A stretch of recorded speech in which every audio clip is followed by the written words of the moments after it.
Hello, everybody. Welcome Hello. to episode 15. Firstly, as always, we'll recap on last Is it week's 15 episode. or 16?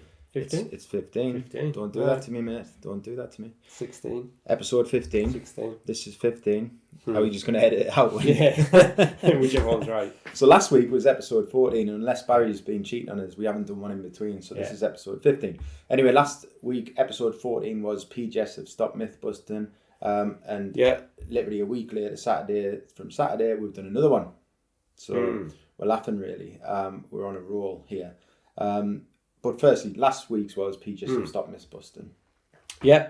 And I think obviously, we'll blow that out of the water just by turning up. did. But it was really good. I had Faz in. Again, it's good. He's obviously he's got the same take as you because you're both in the same game, doing the same position in effect. But he's got some nice little takes on things, and you've got some different takes to him. So it's quite good when the two of you are around the table. Absolutely. It's quite nice. You can see you two obviously work very well together and bouncing ideas off each other. It was good. Yeah, it was good. I learned a lot.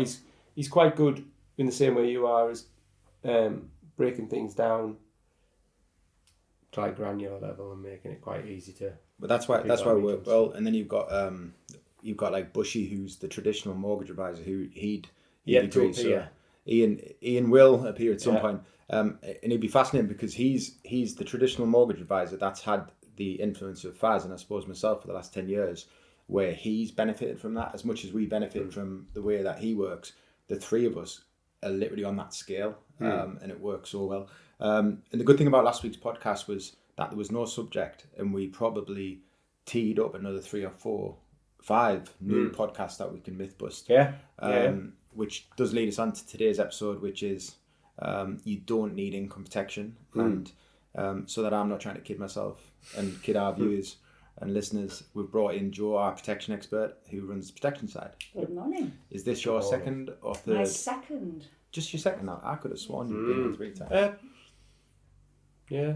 No, is it? It's just your second. You'd think Joe would know, Baz. Yeah. You Well, know. I don't know. Are you just She in doesn't that know type- what day it is. Baz is in that type of mood today where he's just... you can tell he's listen, he's there's just a lot got of fake he's news just- out there, isn't there? He's Fake escaped news. at the weekend, and he's been chewing L in his ear, if that's what it is, and he's coming and taking it out on us. That's what he's doing. We're wrong, Baz is right. Yeah. We'll have to, I So suppose... it's Joe's third appearance. And you're going to have to edit a whole new Episode podcast 16, just to prove your point. Oh, so that she was here last week, was she? Yeah. All right, I see what you're doing. Episode 16. Good. So, yeah, income protection, you don't need it. You don't need it. That's the myth. You do not need it.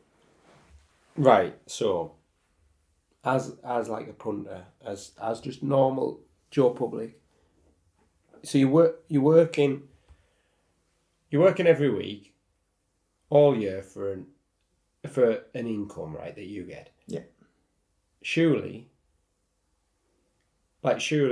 most places nowadays, the government and everything ensures that if you're ill, you're off, kind of thing. You get paid X amount by your business, usually, whoever's your employer. Mm-hmm. But then also the government's there to step in as well. So, in my mind, all my life, up until a few years ago when I met you, really, why would I? Of course I don't need it. It's like getting insurance for my telly. If I get telly and they ask you to take out that extra year's cover, why would I need it? Do you know what I mean? Why? So you're wrong there to think that there's a safety net. Was wrong. Was Not wrong. now. Was wrong. Yeah. Was wrong. You're preaching to the converted of it That's now. a massive, when I'm speaking to clients weekly, that is a huge misconception that they're going to be looked after by the state. Well, that's what you think, don't you? That's exactly what you think. So I think, we'll definitely come on to that, but I think it's important to let people know what income protection actually is for a start. So, if you can't work due to illness or injury, your bills don't stop. No. You have to continue paying those. So what income protection insurance would do is that it would pay a proportion of your income each month if you're unable to work in regular instalments, kind of just like your salary would really. And it could be because of your physical health, it could be because of your mental health, or it could be because you've had an accident or injury. Just let it be clear, it doesn't cover redundancy. Yeah. So, I was just about to write down there. Does it cover?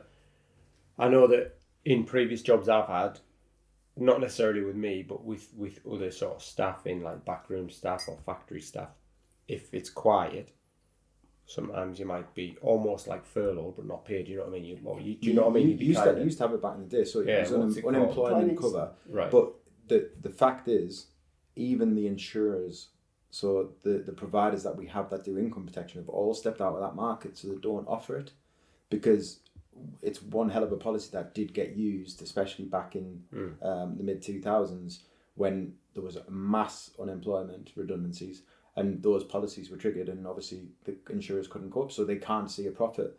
So actually it doesn't exist unless you had an old policy that you took out a long time ago and you were fortunate enough never to be made redundant and activated. Then yeah, you're in that position where there is a gap of what happens if I'm made redundant. And to be honest, when it comes to income protection, there's different categories people fit in. You're probably one of them, just because I know you. And our staff, and I'm very lucky that.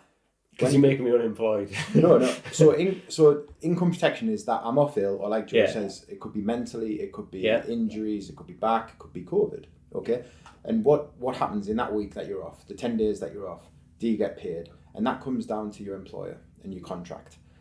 Some employers' contracts will be kind of on a case by case, subject to management discretion. So obviously there's times where a manager might feel, actually, there was absolutely nothing you could do there, and I'm going to, out of fairness, I'll cover that day's pay.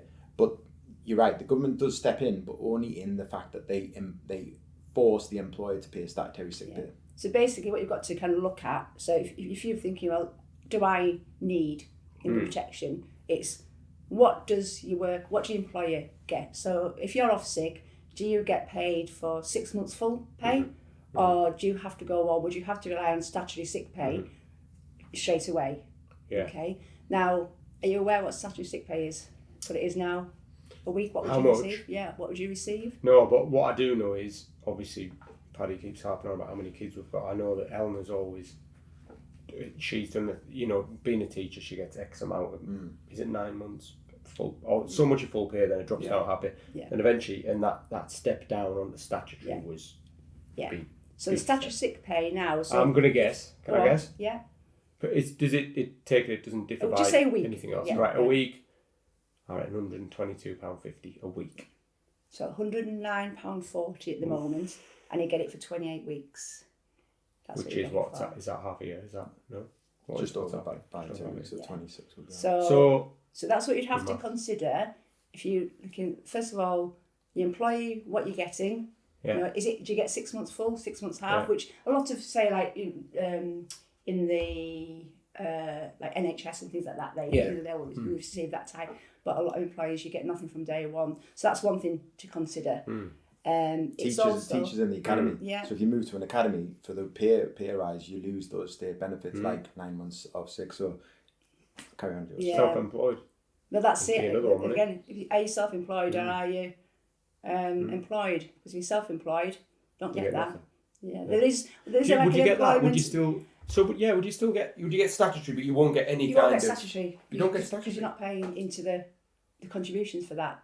So no. Unless you were employed by yourself, and then you have to pay yourself. Yeah. You have to pay yourself statutory. There is something, I don't know the full detail, but there is something for, so we call it the employment and support allowance. Yes. But it's not like, it's not a thing like, right? No. So then it goes, but this is another category. So you fit into it, and self-employed people do. If I've got a cold today and I'm off today, then I will take that on the chin and I'll lose a day wages. Okay. You'd ring your employer and hope that your contract covered you for that one odd day. When you're self-employed, you'd have that mentality of, I'm going to work in my dressing gown with a cup of whatever you have to make yourself feel better, and you're going to work through it. And we've got staff that would actually turn up, drag themselves through the door, and I'll send them home. Yeah. Whereas when I was younger and I worked for Northern Rock, and I'm happy to say this, you used to know that you had 2 weeks off sick, and nearly every young lad or lass, 16-year-old who was working in the call centre would almost take the 2 weeks allocation of the year because they'd wake up and couldn't be bothered to go in. That was an attitude of the younger one. My staff, when I employ them, there's just something about them that they'll just turn up, but I'll send them away. Now, if they couldn't get to work, Yeah. because there's many a times that you cannot, like your back goes or whatever, then obviously that's something where you could be off 2 weeks or COVID. We still have that we don't want people around us. We've all got older relatives. We don't want, if you've got COVID, we'd rather you take that time off and get better. But that 10 days, technically, I can choose as an employer to stop paying, and you'll get statutory sick day for those. So you're going to get 240 quid. Not 400 and what? For the 2 weeks. For a month, it's sort of just short of 440 quid. So you lose that wage, whatever it is. You could be a footballer on £1 million. You could be on someone on 10 grand a year, and you lose that instantly because your employer won't pay it. They don't have to, but they have to pay statutory sick for the 26 weeks. 28 weeks. So you were saying that if I'm self-employed solely, I don't get that. I might get something else, but so. Are employers, do you pay into something different then? Are you paying something extra to get this statutory? No, you've got to pay it. You've got to pay. So I have to pay that £10? Did you say? So that comes out of your pot? Yeah, it's not like a government funded. All right, I always thought that statutory was. I suppose statutory means you have to, doesn't it? It means it's enforced. I always thought that was it's government payment. It's the government enforcing it. If you're an employer, it's right. You can be off sick, and obviously you've got to pay that, but we pay it still. I mean, it allows you. So what? So do you say 2 weeks? Sorry. Is it? How long does that last for? So the government enforce it for 28 weeks. So for 28 weeks, it just doesn't sound right. So through no fault of your own, I look at it from a different point of view. From your point of view as an employer, you're losing a staff member for 28 weeks. You can't recruit because you don't know if they're going to come back. But you're still having to pay. I know it's less money, but you're still having to pay £400 a month. Yeah, it's there as an incentive to cover them. Yeah, to cover them to. But for you're losing out, aren't you? Yeah, so that's it's just a bit crazy. Like that. I didn't think that would. That's almost like a HR discussion as opposed to the income protection, because that money is designed by the government not to be enough to live on. You know. Because they don't want, because otherwise if they paid you, everyone would be off sick. So what we're talking about here is bridging the gap between where you've got no pay and how you would protect it, and that's called income protection. So you'd have to go privately, like you would if you didn't want to use the NHS for NHS care. You'd have private medical insurance and go and get fixed tomorrow.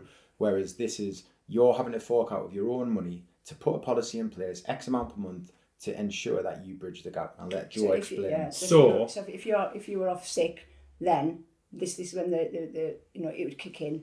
Does it only kick in? First of all, does it only kick in once your employers stop paying you sick pay? No. Not the statutory sick pay. Yeah. So if my contract said to you, Joe, you can have 2 weeks paid sick, or full in some instances 9 months in the military, pretty much forever. So you've got that. Once that stops and you stop getting paid your normal pay, that could be after 2 weeks or could be day one.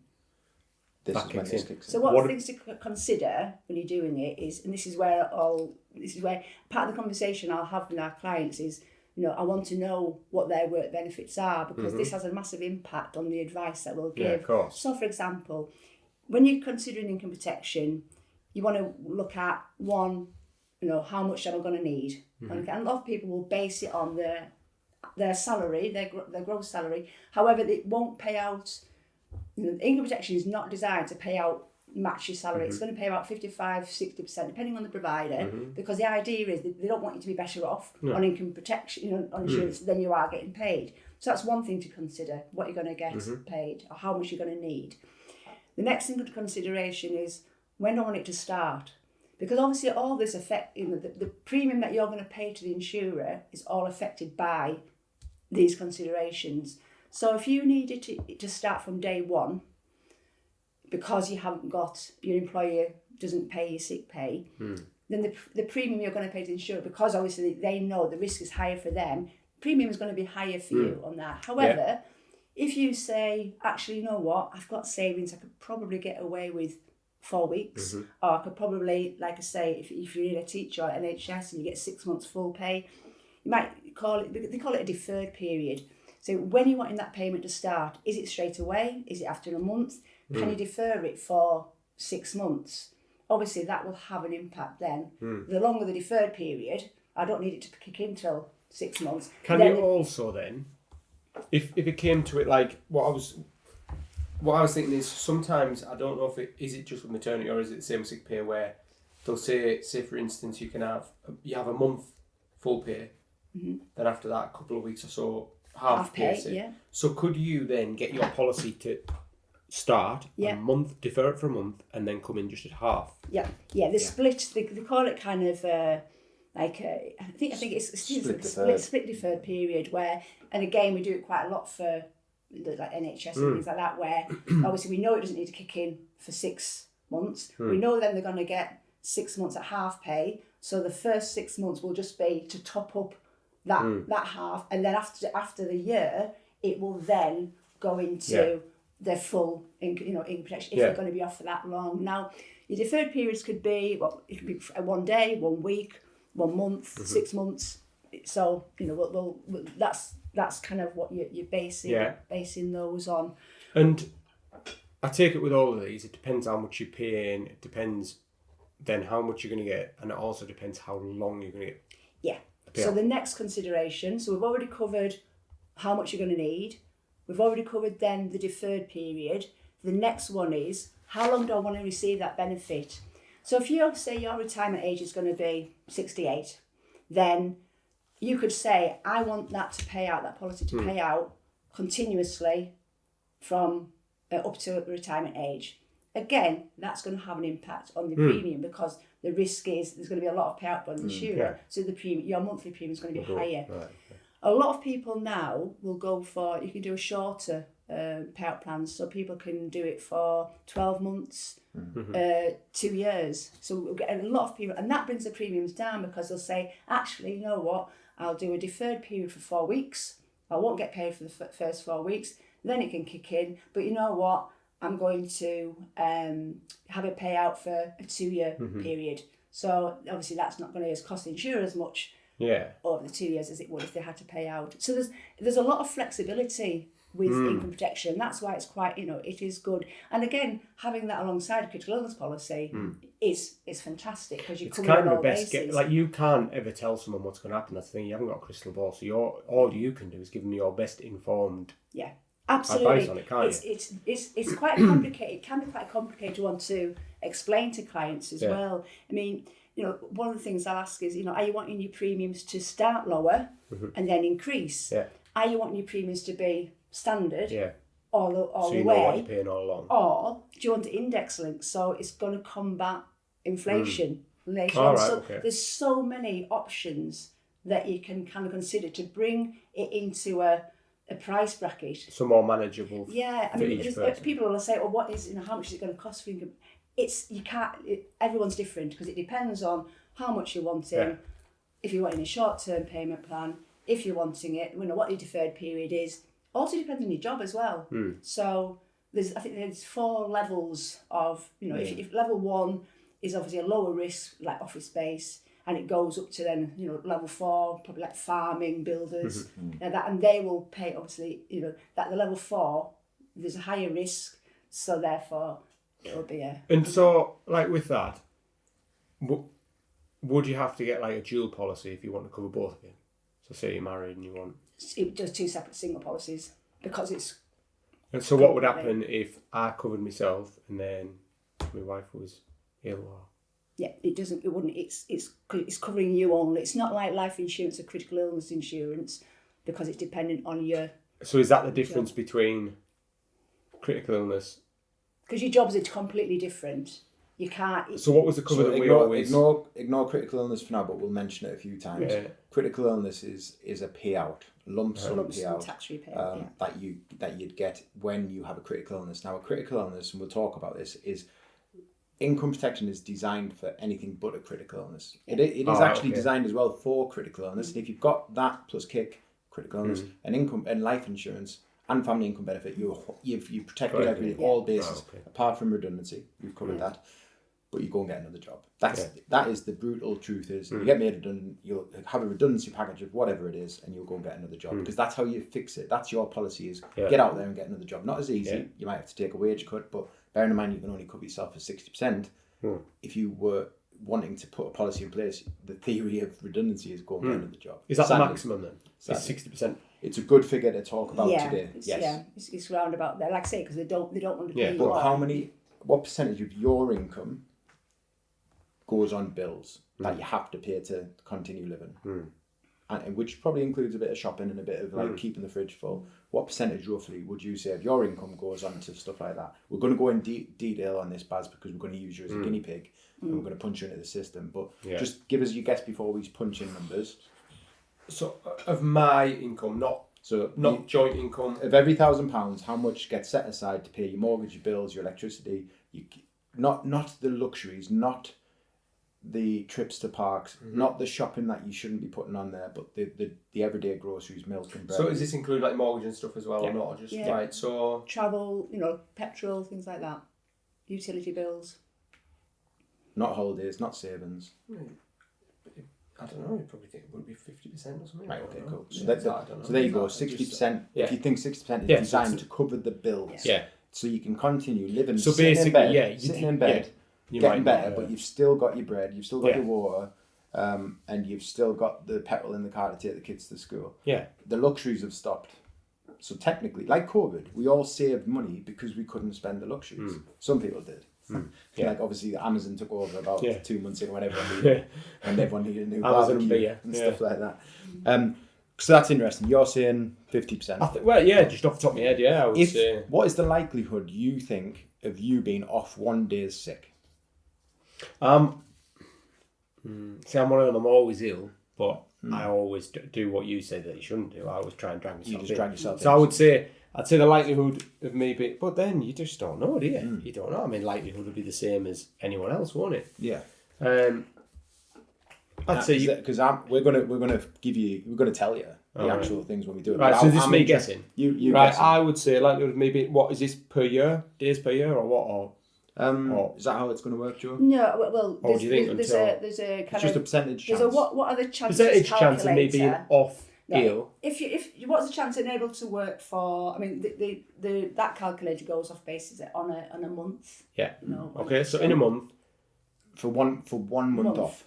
Yeah. Until you retire, just say you're until retirement. I'd say very probably, I'd say probability of a month in what am I 43?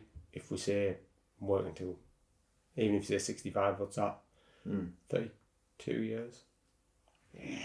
But it's going to take something serious for you to be off for a month. You're not just going to be off for a month. But then I'm touching a lot of wood here because I don't like this kind of stuff. But like I could go over my ankle. I could twist my ankle, not be able to drive. I could my wrist straight away if I work on computers all day. That's for me. I've just done it on myself. Go on, give us yourself. So I'm a 52-year-old. Yeah.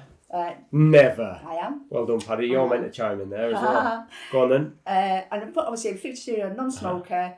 So there's a what is the chances calculator done by one of the. Can I actually say who it is? Because it's a brilliant tool to use. Well, there's a few tools, but we're using the Exeters, aren't we? What is the chances? This one's the Legal and General. All right, I'll shut up then. This one is good. The other but this one, is good because we're using various tools. But there's lots of tools on the providers, and it's really interesting. So I just did, what are the chances of something happening to me before I retire? And I've put obviously at the age of say 68. So there's 3.4% chance of me dying, according to this calculator, before I'm 68. This took a turn, didn't it? Yeah. There's a 9.8% chance of me suffering a critical illness before I'm 68. So quickly define critical illness to me. Is that something that would stop you ever going back to? No, it's just anything. It could be like cancer, heart attack, stroke, diabetes. Something. Okay. This is me. I've not put in any health. This is a general. Okay. So if there was 10 of you in the room, one of you. If based on 100 people, and this is based on a survey of 100 people. So if there's 100 people, 9.8 of you would guess. A critical illness. For a female thing, and then there's actually, this is frightening for you. 39.8% chance of me being unable to work for 1 month or more. So I've got 10 staff, 4 of them are going to be before I'm 68. Going to be off for a month. Statistically, that's a fact. That's a fact because it's statistics based on your age. If I had 10 of Joe, 4 of them would be off for a month. And that's a month in at a time. Unable to work for 1 month in a minimum of 1 month at a time. Yeah. And that's still a serious 40%. Nearly 40%. Being off for a month is a long time. Now, you've always got the caveat of stress, anxiety, and depression which don't have. You can't say that you're going to be stressed and have anxiety or depression for a certain length of time. It could be forever. It could be. So that's one thing. Whereas if you've got a bad back, you can almost say that for the first month you're out of the picture. 2 months you're going to be in gradually physio. 3 months you probably come back adapted. Most of income protection claims are musculoskeletal issues. But also if you're a builder, yeah. What happens? And I'm asking you this. I know the answer, but what happens if you're a builder and you can't build anymore because your back is knackered for life? Yeah. But obviously you could go and work in Sainsbury's. Yeah. So what happens at that point? Does it depend on the type of policy you've taken? It depends if it's kind of you've done your own income. Yeah. So there are policies where you can do like an other income so as well. So you're basically protecting yourself for being a bricklayer. Yeah. And so technically you could get paid if you've took the policy till retirement forever because you can't be a bricklayer ever that's again. That's the one where we advise so you come in your own. So what if you then decided upon yourself, you've got a policy that'll pay you till retirement, but you were just the type of person that couldn't just not do nothing and you want to go back to work? Would the policy stop as soon as you returned to the income? Yes, it would. Yeah, I would. Yeah, I just find it all that kind of. I need these figures. Occupation. You've chosen to go and get an income. What you can't do is suddenly set up a side hustle and whilst breaching the contract of because also your doctor would report that you're back at work, wouldn't he? And you can't go back to work But I need something like this. So I would never ever think to go out of my way to look on a computer to find, like a risk register kind of thing. But that there, when Joe's giving me those kind of figures, and I'm looking at Joe now and thinking, she looks top health. She's always in here. She's always grafting. Yeah. If you lost her for a month, which is 40%, it's going to happen. You need that kind of. You need those figures. I'm not just speaking for myself. I need another Joe. So I almost need an income protection policy for myself to replace Joe, don't I? And that's what would happen for you then? For you, just quickly in a nutshell, what would happen if Joe's off? Because let's go worse. She dies. She's not coming back.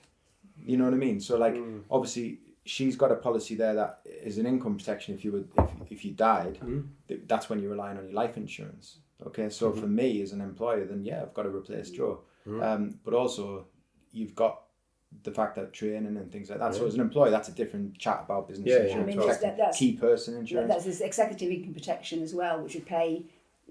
So a company can take it out, and if that happens, if someone's off sick, the company, the insurance policy would pay the company, so that the company could then pay the employee to keep them going. Right. That's more of like self-employed. Yeah. So with you then, right? So with you, so think of it from your point of view then. You're now off. You've I don't know, something's happened. Let's just say stress. You can't work for a month. Yeah. So without income protection, you're now down to £400 a month. Did we say roughly? Yeah. 450. Just 430, about 437, I think it is. So you're down to that. So instantly. So you're off with stress. Yeah. So what am straight away? You're obviously going to be double stressed again. Whatever the outgoings are, just say your outgoings are what, I don't know, with mortgages, and I'm taking say my half of the bills. Obviously not because it's a joint income. Yeah. But my half of the bills. Just say we're looking at my outgoings are £900 a month for my part of half of the bills. I've got that. There's a shortfall there of £500. Well, if I'm not working. At the minute, I think we're paying roughly. This is on like the big shop, about £150 a week. Obviously, it's a massive tribe. We'll say £150 down on the shop. So what's that? £600. So I'm just about £200 short there straight away. Just on shopping. Then I've got my mortgage. Yeah. Kids don't suddenly stop wanting things and needing things. Yeah. The gas. We're coming up to winter now. Yeah. It's terrifying, isn't it? You know what people say when I'm talking to them and say about, I don't need income protection. I said, okay, that's fine. So the misconception is family are going to help out. Yeah. Right. Really? This day and age, how long is that going to last for? Exactly. I'm going to rely on savings. Brilliant. That's, all your hard work you've done for savings, which you probably had a plan for that for the future, whether it's for retirement. A lot of people, it's a pension, isn't it? Yeah. That's it. So you want to dip into, happy to dip into that. This is where all those kind of misconceptions kind of come, where people think, even if you've got 10 like grand say, the or state's 50 going to help grand, you. 10 grand or 50 grand, you're going to dint into that as soon as you have 6, and you don't choose what you're off for. It's not like you can say, I'm going to be off next month, but it's going to be for this. Because with like cancers, heart attacks, strokes, like you're going to be rushing back to work because, like you said, you're stressed, you've got no income coming in. That's going to, imagine being that ill and worrying about money. So the other thing as well that you got to think of, it's not just me as the person who's got it. Your partner is instantly going to want to take away any stress from you. If you found out your cancer, say, they're going to want to take any stress away. So that's putting all of that stress onto them as well, straight away, isn't it? And this is leading down to a conversation where we might have a just to play neutral. You've got a couple, one part half of the couple doesn't work because they are looking after the home. The other person goes out and earns £2,000. If you're protecting your income, but actually if your partner is so ill that they can't look after the home and children, you're going to have to ring your boss and say to your boss, I'm going to have to take time off. So technically you're going to ring in sick, but they'll say you can't ring in sick. So you wouldn't be entitled to statutory sick pay because you're not off sick. I mean, don't get wrong. You could tell me you're sick, but then that would cause stress. You'd go to the doctor and get that. But let's just say that you played it by the book and you're off work. Your boss will be compassionate. I'd say, right, okay, that is shit luck. Just get this week sorted. Reach out to family. Reach out to your savings to pay for a carer. Bring a nanny in and all that. And then do that. Then you come back to me and say, well, actually, I can't. So when there's that situation where there isn't an income coming in for that the other person's lost, it's affected yours. So what they do have is a policy, which is it called living cost protection? Living cost protection, yeah. One of the providers. So you can put a sum, and bearing in mind, you would say, well, they're going to benefit because they've got more. So sorry, so they don't earn money. The person who's ill doesn't earn money. Okay, but they are going to impact your family's finances because you have to do all the school runs. Yeah, of course. Yeah, it's putting the impetus on you to do the home stuff. So what's it called? Did you say? Living cost. Living cost protection. And that goes up to a maximum of what? I think it's £1,500 a month benefit you could receive. So you could argue that someone on 12 grand a year, the living cost protection would give them more cover. And I'm not saying that you can take the policy. What I'm saying is that £1,500 is quite high because they could just say they're off. They don't have to get the employee. They don't have to let them down. But actually that £1,500 is the reason the insurance gone there, because I guarantee you that's affecting both incomes, isn't it? Because you've affected whoever's earning and you've affected that person. So technically there's two people incapacitated, is that a word? That now can't do it. So that £1,500 has got to pay for everything. Bearing in mind that's for two people. So your costs have gone up because you're now doing the school runs. You're now also caring, so you're going to take a half day here and there and everywhere because you've managed to bring in family. So that £1,500 is for the person who's classed as the homemaker, which covers the basics, isn't it? So there is a gap for that, because I think that's where you were getting with your thoughts. So does that? So would I take that? So say it was in my position. Say my wife was the one who was at home with the kids, standard 1950s housewife, and would she take the policy? That policy. Yes. And that so I would have the critical You'd have your... I'd have the insurance... Income protection. Income protection, sorry, yeah. And she would... Have the living costs cover, yeah.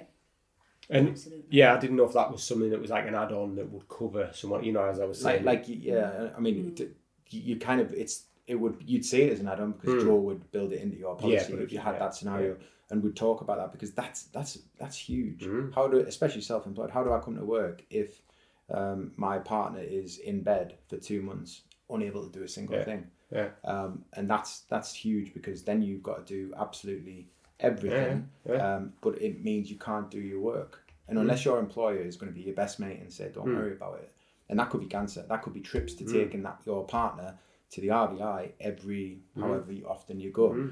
So that's a huge little bit of cover, but still £1,500 is nothing, because we're talking about two people's incomes. But it might just cover the bills.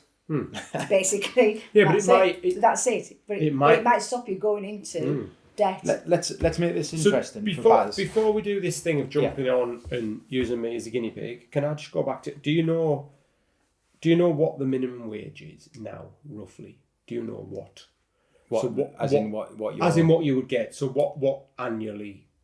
I'm just on monthly. I was just kind of thinking, what is the drop? So say even if you are on the lowest paid jobs, what would the drop be down to statutory? I was just a bit interested. Depending on your age, I think what is minimum income like 11 quid now or something like that. So just say 11 quid. Times what, 37 hours a week, or say 40 a week, so 440 quid a week. Are you on about annually? Well, I was just wondering what the drop is down to 100 quid, so it's still a quarter of what minimum wage is, isn't it? Right, so that would give you an income of about 20, let's call it 21,500. Right, and now put in, what was it, £109 a week for statutory.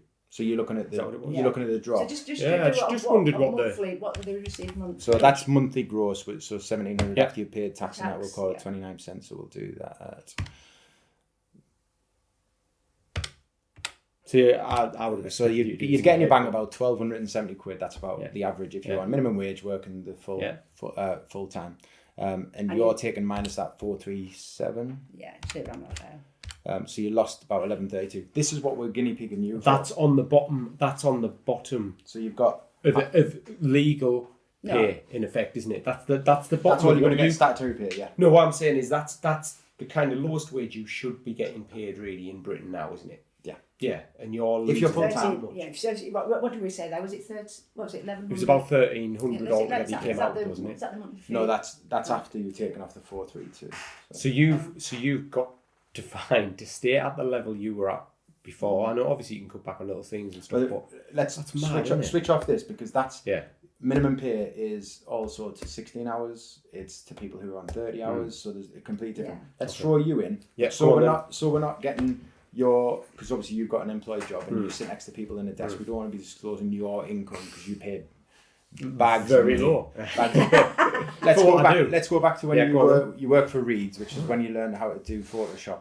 Well, no, it wasn't, but yeah. Well, yeah, it was actually. Yeah, well, let's go back. I'll pluck some numbers out. I can't. It's a long time ago. Yeah, but we're using you specifically, so we're using your everything that we can share. But when it comes to financials, we'll just it's fine. Yeah, round it go up, for it. Do what you want. Okay, so we'll still take your occupation now, though, if that's okay. So just put us down. Do you want to? In fact, I'm going to graphic designer. What age are you? 43. 43. 43. Do you want my bank details? Yeah. Occupation. Put graphic designer down. There you go. This is where my typing is. They can hear the tap. So let's talk about your contract now. So if you're off work sick, how long do you get paid for? Now? Full pay before you're off. I don't know. Before they stop paying. You know what? That's brilliant. Can I just say, every time people don't know, the first thing I say is... But you know what I've got in my head is... Find out. That's bad, isn't it? That's in my head is... But it's fine. Just find out. I know that, yeah, at the minute, at the highways, it's a good... I can't remember. Is it government run or is it private? I think it's government run. Yeah, government run. Right, so anyway, just for argument's sake, say you get paid for 6 months full sick. Go so that's 3 a good months. piece of mind. 3 months. 3 months rings a bell. So that's peace of mind, though, isn't it? Something really bad has happened to you to be off longer than that. So you're going to get full pay for 3 months. Happy? Mm-hmm. Cool. 3 months. Right. Let's just make a number up. But right, you know what? I'm going to make up a number. We're asking savings now, so we don't have to go into that detail. However, I'm just going to work on the UK average household savings. Savings, right. Yeah? Can I have a guess or not? Yeah. Guess for household savings. Is this per person? Or yeah. I would. The household. This is household. Household. So some money. I've just done these stats this morning before I came in. I'm going to take a punt at between 5 and 10 grand. I'm going to say. I don't know if that's right. Out of the way. Say 5 grand. Right. 5 grand. The average UK household has 2,431 in savings. But I've done this. 60% of households have less than 5k, right? And 16% have no savings at all. That's crazy considering you've got in them stats you've got people who's got £1 million. So you go back now and your boiler's bust, and it's going to cost 5 grand. Stick that in. So we're going to stick 2.5 grand. Put 5 grand. Put 5 grand. That's what Baz said. Yeah. Personal taxable income. When you were at Reeds. Actually, let's just in case anyone is listening that wants to lend 5. I haven't got 5 grand in the bank, so don't be. Right. Let's put a salary. So what? Right. So what do you say minimum wage was? See, put 20 to 25 grand, something like that, shall we? Because that's Yeah, probably yeah. about right. Yeah. And then so net monthly income was working out about 1,600. Yeah. Okay. Now, when we're doing this, Joe, are we doing his half or are we doing joint? I think from what I've worked out, I think it's because you're basing it on one person's salary, aren't you? So let's just do. So give us your when you were earning 25 grand, give me your half of your mortgage payment. Just make it up, but mortgage. Round it up. I don't know half of it. What would you say? Back then, about 200. Yeah, about 200. Say roughly. Yeah. Okay. I don't know. Yeah, because it was them good times, wasn't it? Just said you spent 150 quid. I would say a week on food. Yeah, I would. Well, so what do we say about? So let's pull the belt in. Let's call that 400 quid a month on food and drink. So this is But what if there was just two of us? This is like bearing in mind going back when he did have the 4,000 children. Yeah. Say do you want to round it off to 500 altogether? Would that be better? The good thing is we're going to play this down, aren't we? So we're playing it down. Let's see where we get 400 quid. That's 200 then. So 200. Yeah, under half and everything. Utility bills. So it's council tax. What back then? If you think about council tax, if you think about gas, electric. Well, we'll keep it at now because. Well, if it's now. Even like insurances and things like that, car insurance. Well, if it's now, I think we're on something like, is it council tax? I wouldn't have a clue. That's Eleanor's remit. But I know for heating and electric, I think we're paying something like 220 quid a month. I think for gas. 170 for. So that's straight away for that. 220. 170. I would say about probably 300 for your 400. But does that include? No, that doesn't include. So let's go 210. Okay. Broadband, mobile, just say 50 quid. Clothing. As you can tell, nothing. Say £50 a month. Yeah. Travel. So how? Well then you got fuel and that. Yeah. So what would you? God, I don't know. Car insurance. 50 quid a week. Yeah, just put that down. Yeah, 50. Yeah, so that would be.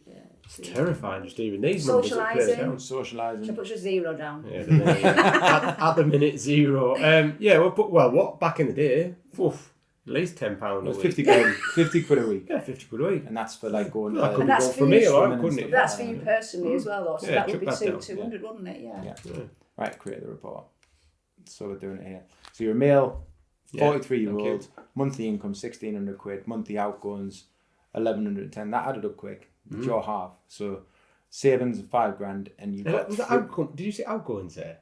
Yeah. How much? 1,110 quid. Yeah. And that was us playing it down. And you're only getting 1,600 quid in your bank, so you're leaving yourself with nothing, and that's just your half. 3 months safety net with your employer, and what I'm going to do is Joe's going to analyse this slightly, really quickly, and then I'm going to. So when you're thinking about income protection, to me, and I'll be completely honest with you, because I'm self-employed, I'm more worried about a critical illness because I'm going to drag myself to work. But I'm the perfect example because I've had quad recliner, which is muscular, and depending on when I got out of the operation, I didn't know if I could walk again, didn't know nothing. I'm a mortgage advisor, so I can sit and do it. Although when tramadol and morphine was part of it, then I talk a lot more ramble than I do now. Yeah, I got a few voicemails, didn't we? But there's a part of delegation with being an owner of a business, so I could employ someone and things like that. But quad recliner is only a critical illness if I get.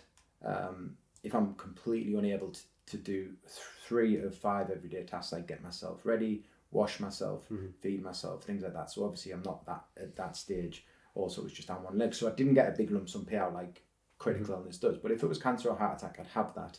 And they're the things that in my head, I've made a risk-based assessment that I'm going to be protecting on. Also, when I'm off today with the cold, my company still earns money, so they would not pay out because I'm still earning money even though I'm not there. Even though you're But not if I was a self-employed window cleaner, I can't go do that round, so I'm not protected there. So the way I see my risk is more about one, Heather, because if she can't turn up, then it affects my income.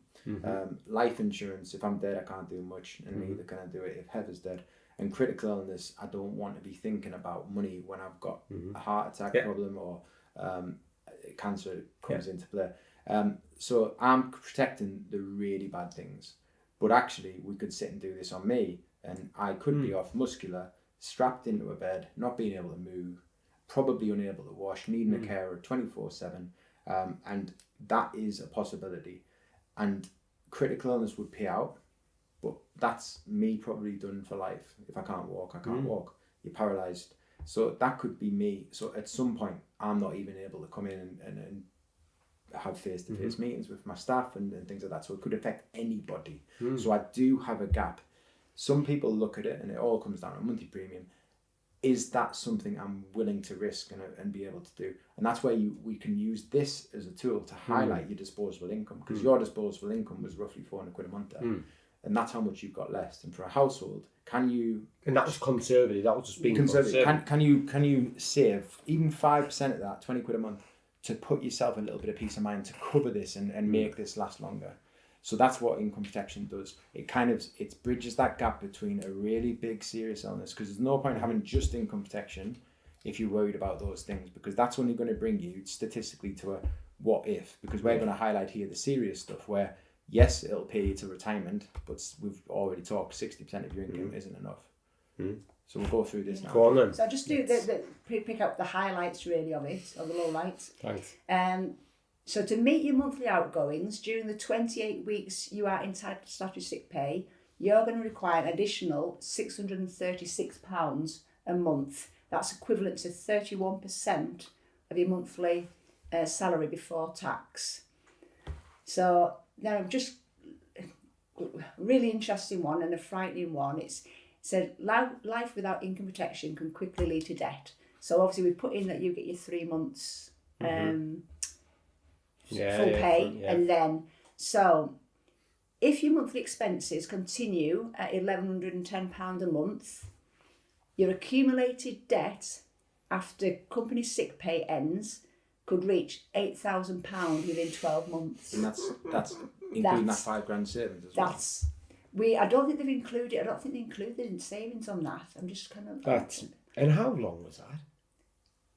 In how long was it? 12 months. So you've rinsed £5,000 of your savings and now you're £3,000 in debt. It's madness, isn't it? Crazy. People do not understand. And there's another great one called Deadline to Breadline. Deadline to Breadline. So right, there's a question for you. How long do you actually think you, or the general public, think they could survive without an income? Oh, I think... What do you think the general answer would be? Without an income? How long before they, run out of money? I think people think easily a year. Easily. I would say. What do you reckon? Do you know what it is? Yeah, go on. 19 days. Well, that's what it actually is. 19. Jeez. If they have no. Call it Deadline to Breadline. Again, it's one of, I think it's... That's mad, that, isn't it? So... Yeah. So you're quite lucky. You've got income protection built into your contract, Baz. You've got 3 months. So to some people, that is massive peace of mind. Yeah, but that's still not. So I've got 3 months and 19 days to get better. Yeah, basically. So what you're saying, aren't you? But you can't control what you're off for. Yeah. And obviously this works with your partner as well. Yeah. Eleanor, if she's a teacher and she's got the 9 months, you've got another bit of peace of mind there because something serious. So we could already highlight to you, because we've talked about what if, critical illness is a must. Yeah. Obviously, life insurance, no brainer. Critical illness is a must. Income protection, your policy compared to mine. If I needed it today, the second I'm off ill, I need to get paid. Whereas you've got 3 months buffer. Yours will be a hell of a lot cheaper because you've got that buffer. So it's unlikely that you're going to make a claim. You're certainly not going to make a claim for being off for 2 months because they wouldn't pay you because you got paid. You'd have to be off 4 months before you'd need that money. So the risk of you being off 4 months statistically, as we've shown in the stats, is a lot less than it would be for me being off a day, a week, a month. So you've got it built into your contract. That's great. Okay, you get excited and you go off self-employed doing what you're doing. Boom, gone. You've got nothing. You don't give yourself that benefit. Just looking at this report here, it's your savings would last 19 weeks. £5,000 savings. How does that? That's the burn rate, isn't it? Then in effect, so 19. So say 20 weeks for £5,000. So within a year, you're going through what, 15 grand. And do you know what the problem with savings, right, is that you'll consider that an income, and I guarantee you won't give yourself what the income protection does. Income protection almost you've tightened your belt. With savings, for the first month that you don't get paid from highways, you would probably still live the same lifestyle. So you'd send the kids to swimming club, you'd send them to this, you'd send them that, you'd still get the online shop at the same you do, because you use the money you've saved for that rainy day. That'll disappear a lot quickly than this program will be kind of spitting out, because it's calculating that you're going to just pay your bills. Just pay your bills. Not a chance you would just pay your bills, pay your bills. You'd use that savings because it's there and accessible, because you can almost pay yourself the same you were getting paid. Income protection, that's stopped. Your savings are gone. Your employees stopped paying. You are only using what's coming in from that income protection policy, because you're not going to get any more. So then you budget, then you ring your insurance company, then you turn all the lights off, then you cancel your broadband. You do all these different things. And that's what it really comes down to, is that you are thinking, what if? And that's if you've taken income protection. If you haven't, you're using your savings at a rapid speed, and it's saying 19 weeks. I'd say half of that. Yeah. Because you're probably going to need things to cope. Like you might need you might need a new bed, you might need a stair lift, you might need taxis, things like that. So that's just covering your bills. Crazy. I think that's probably the most sobering thought of it all, isn't it? How quick your little nest egg. People just so do if you're being dead sensible, you'll have them all. You'll have income protection covering you after 3 months. Eleanor would have it after 9 months. You'd have critical illness cover, which we always build around, not your mortgage. We build around lifestyle, and even then, we only cover sometimes 2 to 3 years salary. It's partly that. That's why you need to speak to an advisor, because we know at the moment it's so hard. Living costs, everything's gone up, but we have to make that kind of call and working around. Ideally, yes, we want you to take life, critical illness, and income protection. We understand sometimes that's not affordable. So based on the conversation you have with your advisor, we can kind of work out which package is going to be, a priority for you. Sometimes it might be that I'd go, actually, income protection is going to be more important for you than critical illness. And that will depend on probably because you would never think of it that way, would you? No, absolutely. I presume the way you would protect that, if you were going to drop a critical illness policy because they're bloody expensive, you would take income protection, the shorter one for 2 years. That doesn't really cover the critical illness. You look to take them to retirement, because then if it is something like a stroke, then you're then covered. And when you say covered, you're covered for the base minimum. Your bills are covered if you're going to adapt to your lifestyle. And that's important to understand, that not every illness you get will make you allow you to return to work. And that income from a 50 grand job could drop to something where you can only do working from home on a laptop, which might be a well-paid job, but it won't be what you're skilled in as a profession. I think, from my point of view, it's one of those things that you don't want to think about it. It's the same with wills and stuff like that. You don't want to think of it, but it's so important, isn't it? Ideally, you waste this money per month. Your house insurance, you cover it because the mortgage lender says you need to.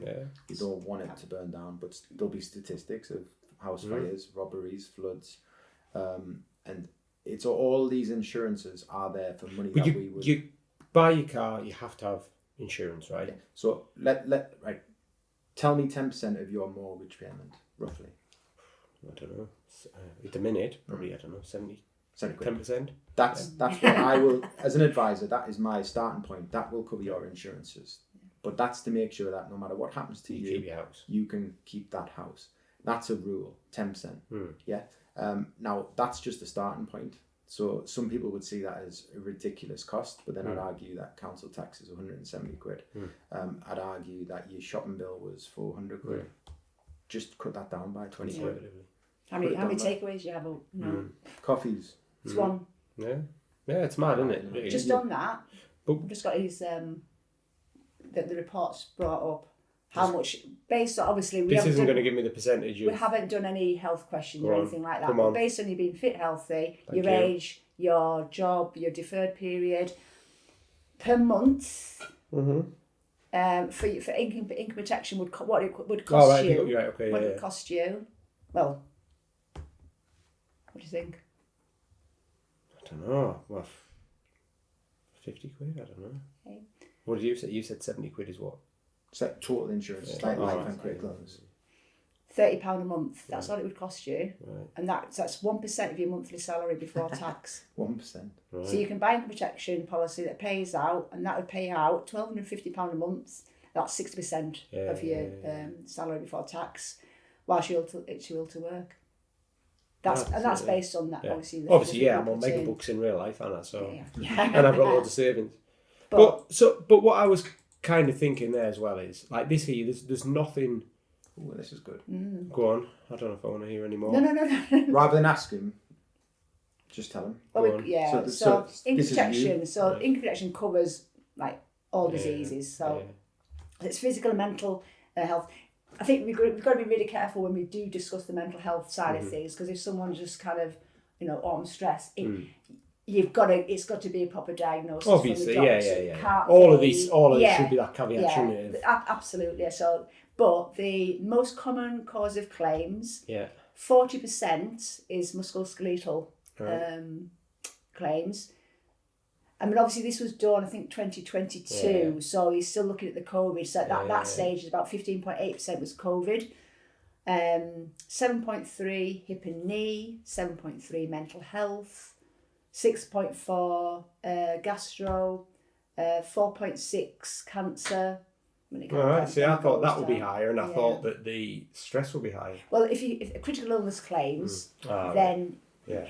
Yes, cancer would be absolutely top up there. Remember, this is income protection, so musculoskeletal ones, you think of builders and things like that, that's where that's coming in. And also, like I say, the stats are probably a bit swerved because of COVID as well. But that's amazing. So the average claim duration is an average claim. So when a claim goes in, how long do you think in weeks the average claim is? What do you mean? Say that again. Like when a claim hits their desk and they pay out, how long do they pay out? What do you think the average payout is? How long for? So is this as in how long most people are off ill, or is this how long their policy will pay for them? Yeah. What's the average of actual payouts that they pay? How long for when they're making a payment? Whether it's for someone who's getting £1,000 payout or £10,000 payout a month. What do you think how long the payment is on an average? See, if it's something that is that, my kind of thinking is, well, if it was something that was only like it was kind of short term, like say it was a 4 month for me, I don't know. Say it was something. What do you think the average is? It's a difficult question to ask. It is, but I'm only asking it because I know that I would have guessed. I would have said a year. Yeah. So you're talking twice that. Yeah, it's 96 weeks. That's the average. Yeah. They pay out. That's what they pay out. That's their average claim period. Because what my thinking there was, if I don't know, broken my arm really badly, which would never happen. I know, say the turnaround on me getting back to being able to use a keyboard or something like that will be, say, 4 months, just roughly off the top of my head, right? I'm all right for the first 3 months if I've got a 3 month work thing. So I think, well, it's only a month there. Is it worth claiming on it? But then I'm only claiming for that. You would expect it to be more your longer term. That's why I said a year. Didn't expect it to be double that. Yeah. It's mad, isn't it? But I'd say I wouldn't have even guessed it a year. Yeah. I'd guess would 3 months because you that's wouldn't have gone long. I'm thinking muscular, bad back, 3 months. And for you, obviously you've got 3 months. Or stress. Just go to them bottom stats because that's interesting. These are good ones. So there's different types of policies, that you can take. So there's for you, and this is an example for you. So you can get a benefit amount of £1,000. The claim period will only pay for 24 months. Okay. Yeah. So luckily that kind of fits the 2 years, which is the average. Yeah. So that would be £15 a month for you to take. So you're covering yourself for 2 years based after on the 3 months for £1,000 a month. Right. Okay. The example number 2 is the same, but we're going to pay you for 5 years as opposed to 2. So it stops after 5 years, which is much more than the average, but it gives you lots and lots of peace of mind. That's £23 a month. Okay. And this is up till. Is this up that so one's how are these different to that £30 one that you said? So the £30 one's the last one, which is paying you to retirement. So you to retirement age, which is 65. Sorry. So if I could never work again, that would pay me up. Based on the information we've put in, that would actually be £1,250 £50 a month up to the age of 65. You'd obviously a deferred period of that 3 months, but that's what it costs you. So £30 a month. Or for that's for basically not lifetime, but that's until you pension.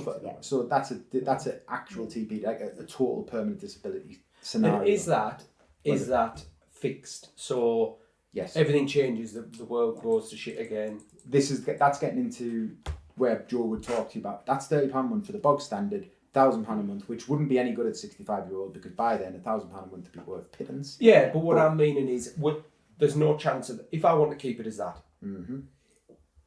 it's not going. It doesn't go up with inflation or anything like that. It can. Remember we talked before. We say there's options, and this is where these are things you consider. Okay. So one of them is: do you want it to be start low cost and then increase? Do you want it to be a fixed premium and not change, or do you want it to be index linked, so it's going to keep up with? Right, got you. Got to be honest, I do try a lot of the time, depending on budget. I do try and keep the indexed, so it's always going to be relevant in 20 years time if they're going to. So it's useful. However, but it just depends on. What did you say to me the other day? You said that it's really important that all the people, the providers you speak to, because we have meetings and Joe does a lot of time FaceTime with the providers to learn everything, keep up to date with those stats. They said to you, one important thing is kind of job changes and salary increases and decreases. What did you say to me? Yeah, they've got to. It is important that you can you keep on top of it, because what you don't want to be doing is, just say you've got a salary of £50,000, and then so your income protection cover, you want to cover for that amount. If you want to cover your salary, if then later on in life you maybe want to take a back seat a bit and your salary goes down, you don't want to be, you need to let your provider know that, because if it goes down, you're paying for £50,000, but actually it's based on, they're going to look at what you're earning, so they're not going to pay you the 50 if you've only been earning 30,000. So it's really important with income protection. Absolutely, because you could be paying higher premiums for something you're never going to be able to receive. So it's worth revisiting these things. Absolutely. As soon as you change, I think it'd be the same for if you get a massive promotion, is it? Exactly. It's worth, because you'll not be covered. And I suppose change of jobs. Change of jobs as well. Yeah, because if you suddenly start doing graphic design on an oil rig, it's a lot riskier than where you are now. So it's kind of making sure.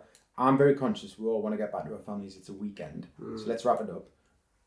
We can talk about this forever. That's been one of the most interesting kind of ones for me in a way. That I just make like the stats as well. But it is terrifying if anything. Yeah. But like you say, for not that much. Well, I say not that much. It is. It's a lot of money for people, but everything is. Yeah. But to give you that, that peace of mind there, surely, I don't know. My thoughts would be, if I was going to pay £15 to do this for 5 years, I'd be thinking, well, for another £15 you can have full peace of mind. You've got three questions to finish, and we could build 10 new podcasts off this itself. I'm having to think on the fly here because I've been that engrossed. I've not been able to write any questions down. So personally, for you, just going off your experience as an advisor, how much of not percentage, but have you had many people having to claim for these things? Do you not claim? I've not been in the industry probably long enough at the moment. It's part critical illness, yes, but not at this stage. Not at the moment. Personally, I haven't. And have you seen much? Have you seen much of a difference? Because did you start doing this before COVID? No, after. Yeah. So you've maybe come into it at a different time as well with people. You know what? I'm just on that point. I was just on a webinar the other day. I'm trying to remember the stats about the number of people who have income protection. It'll be low. It's ridiculously low. Until we brought Joe in to do this job, which is run the protection department, so that the mortgage advisors can concentrate on their area of expertise, and Joe will absolutely cover you from an educational standpoint, like this. It's like a podcast with Joe on the phone. You'll talk it through and you'll do what we've done a lot quicker, because not everyone has the time we do. But she'll make you understand, for you to say, I don't need that, or I can't afford it. If you can't afford it, it goes back to the mortgage broker to try and make it affordable. Because wouldn't you rather have a mortgage over 28 years for 100 grand than 25 years, if that freed up 30 quid a month for you to have that protection and life insurance and critical illness? But your job can only be, though, to look the best you can and advise. At the end of the day, you can't force people to take it, and you would never want to. But you can only. If you did, they'll just cancel it next week once they've got the mortgage off you. This is not a seller. This is. I'm not here to sell. No. This is it's coaching, it's all I want to do is make sure people are aware of the gaps in their cover and But I wasn't. I probably still. Do you know whose fault that is? Probably ours, because when we're so busy on the mortgage side, unless we dedicated the time to a whole member of staff and support staff for protection, we'd never be able to do this is what I've wrote down here. When I first started working for you, we had this big drive on social media, marketing and stuff like that.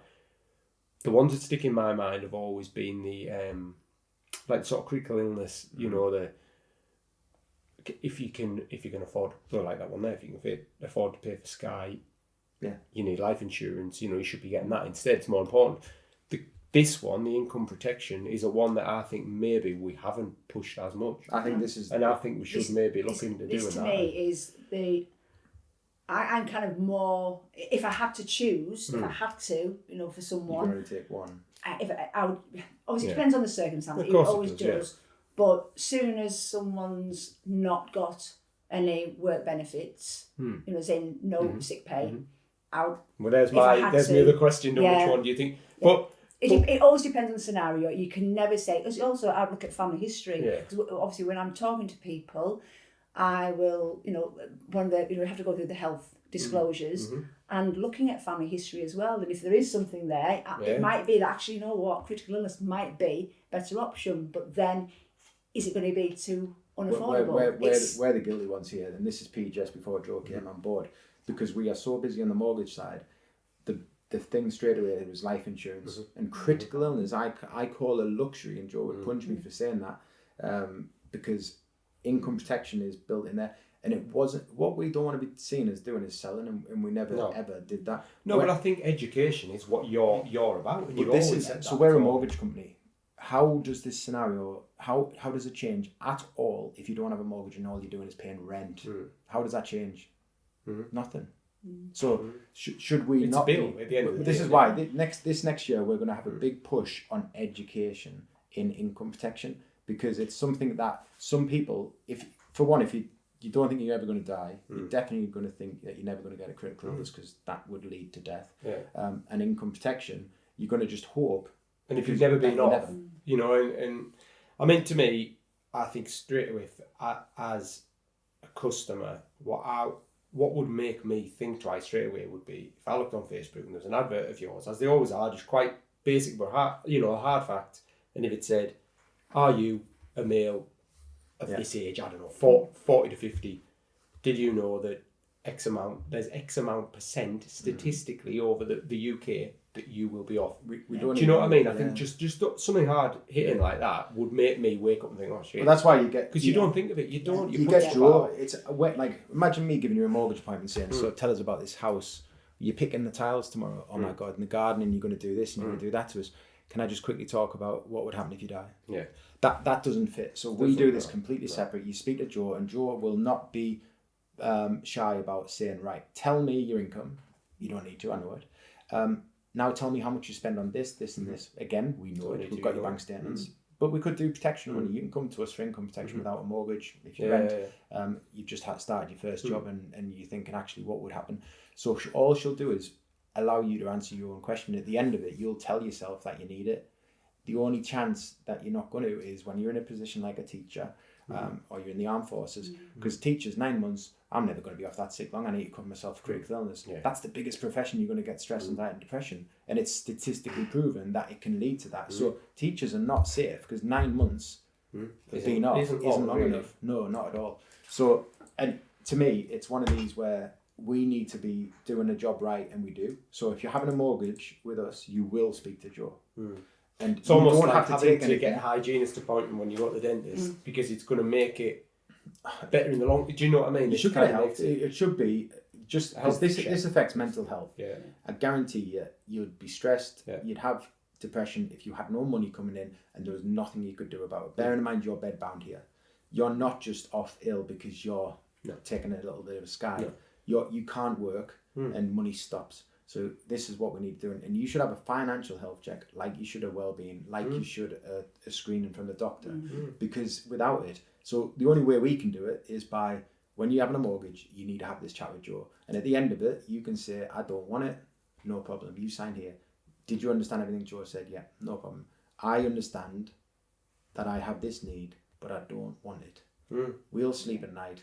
You've not made the right decision because you're getting a mortgage. But as I keep saying, you've just given the best advice you can. You've given the advice. So duty of care is just literally it's a coaching exercise. That's all it is to say, look, this is. And if you can have that appointment when you're getting a mortgage, especially, and say no to that, to me, you're not being sensible at all. Your priorities are in the wrong order, because if you are that skint that you can't afford to take the protection where it's needed, life insurance and income protection, critical illness is still a luxury, but by God, will that help? Because imagine having to worry about money when you're going through that.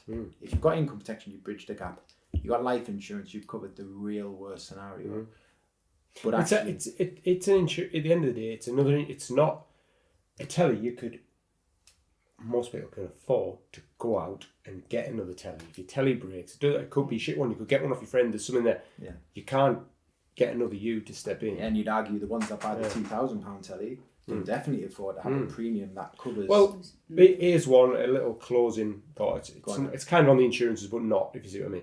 Mum and Dad are still away now in Barcelona. And a couple of days ago, I got a text message saying, we've had our bag nicked. Wow. So it's got they were in between changing where they were staying. I've heard that in Barcelona quite a lot. Yeah. Bag nicked, passports, money, other little bits and bobs, but also my mum's medication. Wow. You can't get over there. No. And like I know that you can't be insured, but they're going to be insured for stuff. So that's taken a bit of their. You're still stressed, and you would still stress if you were. You're worried about are you going to survive this critical illness or this time, but it's a bit of stress off your mind knowing that money side of it will be alright. Do you know what I mean? It's a little bit. It's not fixing you, but it's. Trust me from personal experience. The biggest stress when you do have any illness, sometimes it's not the illness itself. It's the how am I going to afford to. And I've always said this, and you've sadly had to utilise the help from Macmillan and things like that. And there is help from charities there. Yeah. But they don't have endless pockets, and also they're not going to be paying your bills. But they can support you in other ways. I think is it transport they can help with and things like that. Yeah, absolutely. There's family do step in, but you shouldn't have to rely on them. If you came to me with 100 grand in the bank as savings, and parents were so wealthy that you didn't need life insurance, income protection, critical illness, I'd say lucky you. Yeah. That's all I'd say. And I'd say I get that, cool, no worries. You need to get the stat of how many people could do that though? Yeah, no. Do you know what I mean? But there will be an end to it. But how do you know that person? So let's say a dad who's running a very, very successful company and he's got all the money in the world, but then his pride and joy suddenly has a critical illness. And he needs to stop doing what he's doing and come and help with it. That money will dry up on his end, and it affects his finances. It affects his other kids' finances. It affects everyone that depends on you. So me being critically ill will affect Joe, will affect all my staff. It'll affect you. We wouldn't be doing these podcasts now for you to bill me that 50 grand a year. We would. Don't worry about that. So, but I've got how important income protection is. In certain circumstances, I've recommended that. If their budget is so tight that or even over life insurance, if they're a single person with no dependents, they might have the mortgage, the house could be sold and they'd pay it off. It's not. No, none of it's ideal. But however, if budget is that tight, actually the priority for them would be, if they're off work, to pay the monthly bills. Survive. Which would include the. So. And some people say to me, I'd rather put 50 quid a month away into savings and use that as my income protection. I'm like, that's brilliant. Really good thinking. So we can then reverse that and say, you need this much in savings, so you need 5 years of good health before you've even got enough to cover yourself for 3 months. Crazy. Right, we'll wrap it up there. Yeah, really good that. That was very interesting. I think we need to do, I'm definitely going to be, I'm just going to do them and you'll just have to pay me later on, but I think some good like advertising on it. Work with Joe on it. We'll do it. I think we need to keep doing these often with the likes of Joe, because it's a different thing that we don't talk about every podcast. And I find it because I'm now taking a back step in protection. That I'm learning everything off Joe, And I think us doing this, I can even be a bit of Baz because I can ask questions that I think, what do you mean by that? What would happen? Someone who's very knowledgeable, you mean?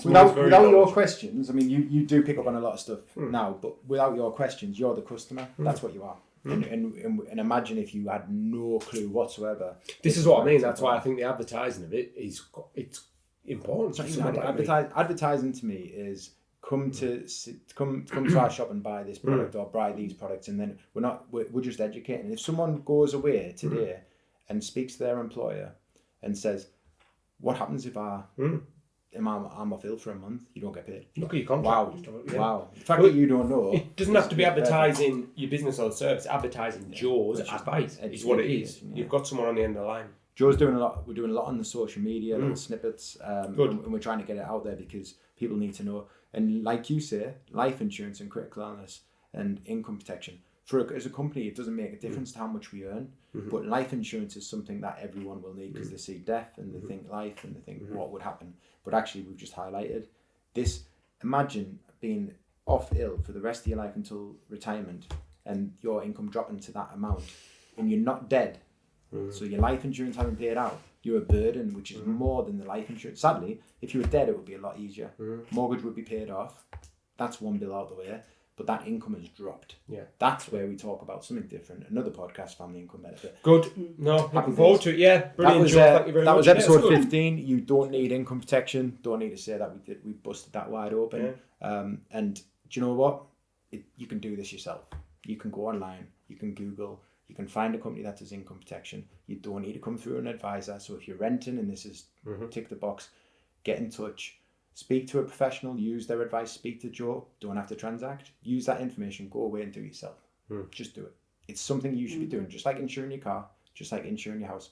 You should be having this, or at least proven to yourself by speaking to a specialist that you don't need it. Do that. Do it. Happy days. Great. Till next time. Yeah. Thank you.